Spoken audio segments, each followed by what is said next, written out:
wakomeretse nitwe waziraga. Wahemu uco mwami ushinyagurirwa,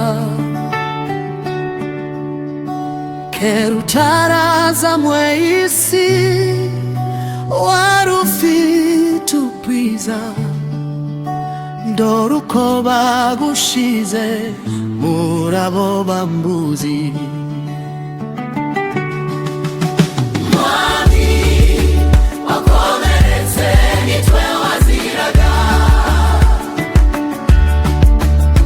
wahemu uco mwami ushinyagurirwa,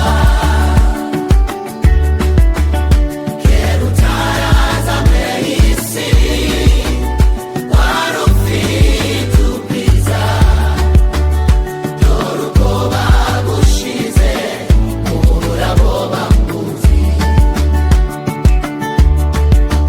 Mpindukirira undebe mu bwiza bukuri, n'impano y'imbabazi yankuboneramo. Yesu waramfiriye, n'ibyanjye wazize, umpa amahoro masa kuko nkwiringira.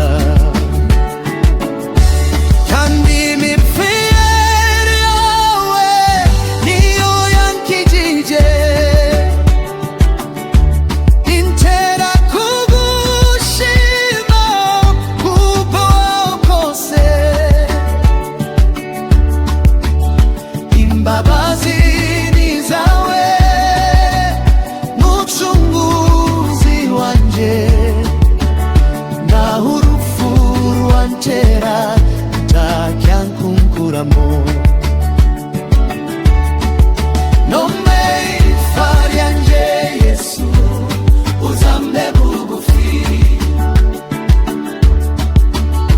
urupfu nirunsinda uzamara ubwoba, ko ku mubiri wanje uzabora ubeho, nyamara za kubona mu maso mukiza. Mukiza wanje mfite ubuzuni ishimwe,